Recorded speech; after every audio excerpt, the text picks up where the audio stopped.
Coba ceritain dong ke kita gimana ceritanya lu waktu itu join jadi agent. Oke, selamat pagi semua Manulifers.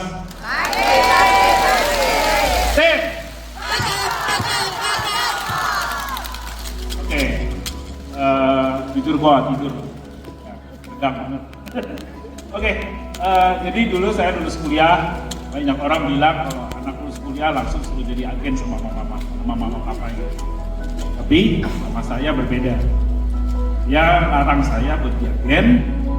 Dia bilang sama saya, kamu kerja dulu, jadi karyawan, belajar sama orang lain, belajar disiplin, jangan suka main-main, belajar pagi-pagi, kantor pagi, pulang malam, belajar. Dan belajarnya di Manlife Indonesia.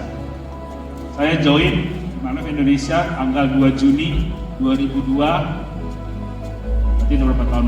22 tahun yang lalu ya. Sebagai karyawan di Employee Benefit Consultant.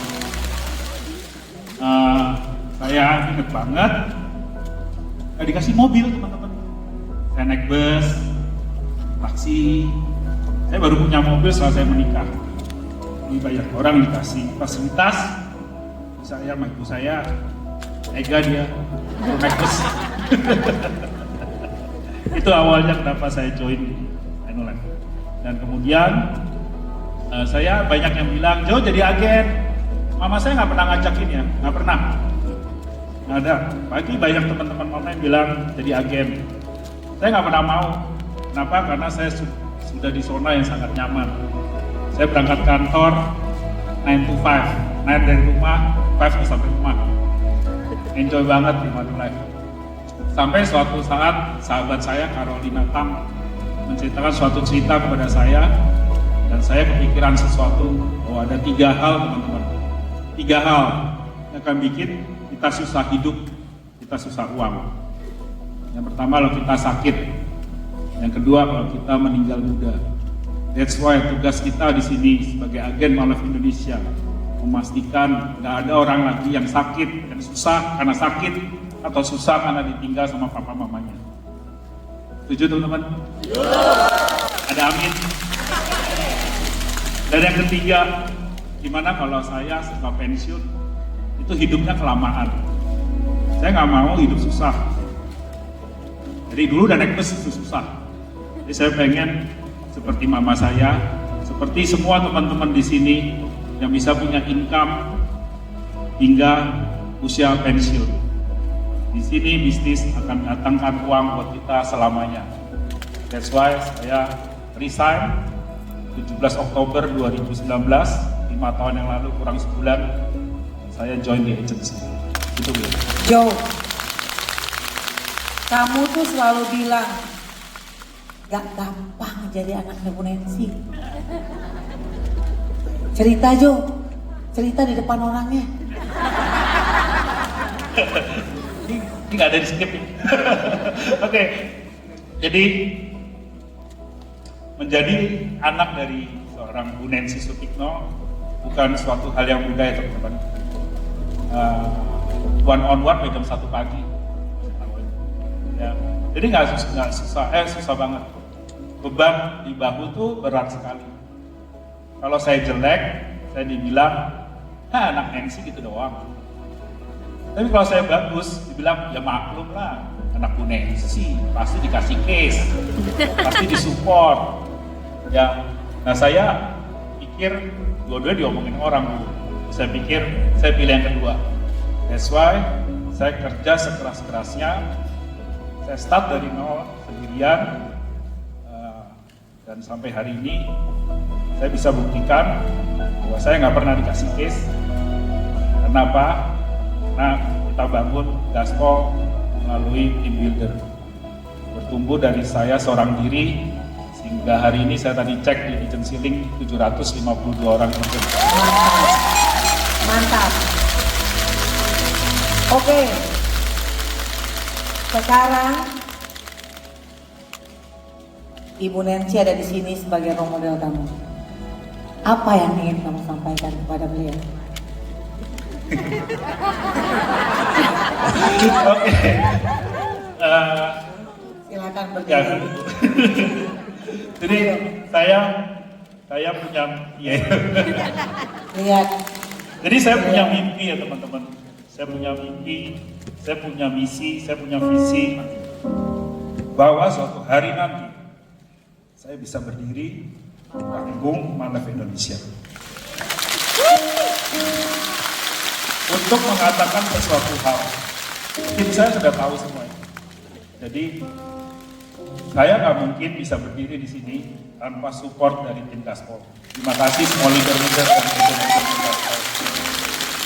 Dan saya juga nggak mungkin berdiri di sini tanpa support dari manajemen, William, Bu Nona, dan semua tim manajemen yang lain.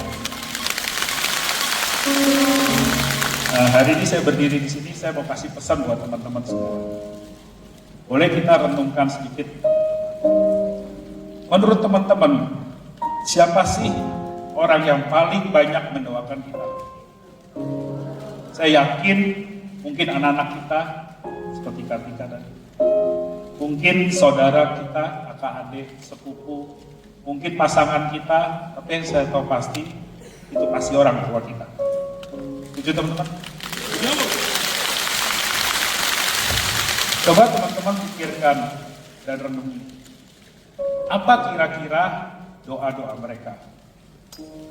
Saya yakin orang tua saya pasti doainnya saya sehat. Begitu juga teman-teman semua ya. Pasti orang-orang itu kan mendoakan teman-teman sehat, teman-teman happy, bahagia, banyak rezeki dan sukses. Betul? Nah, kita harus bisa bekerja sekeras-kerasnya sampai Tuhan terharu sama kita. Supaya kita bisa wujudin semua doa-doa mereka. Dan jangan lupa, harus secepat-cepatnya. Karena kita nggak boleh ngomong ini ke mereka di depan foto, di depan batu, di depan guci, di atas tanah, atau di atas kapal. Kita harus bisa ngomong face to face ke mereka. Saya kurang kerja keras, saya kurang cepat, karena bapak saya meninggal tahun lalu. Tapi hari ini saya mau ngomong, Bapak di surga, Mama dan Melda, istri saya. Tuhan Yesus baik banget sama Mama dan Melda. Karena Tuhan Yesus sudah kabulkan semua doa-doa Mama dan Melda. Hari ini saya sehat, saya happy, bisa punya teman-teman segini banyak, punya tim Gaspol, dan saya bisa punya rezeki dan lumayan sukses karena tim Gaspol sekarang sudah sebesar ini, dan kita berjuang bersama-sama saling berpikir untuk bisa bertumbuh lebih besar lagi. Let's grow together. Oleh karena itu, Mama, Melda dan Papa di surga, terima kasih. Wow. Kita telah mendengarkan langsung kisah sangat inspiratif. Semuanya udah ambil tisu, ya. Nah, momen ini kita ingin menyaksikan bagaimana kamu mengekspresikan rasa sayang dan benar-benar berterima kasih kepada orang yang kamu cintai.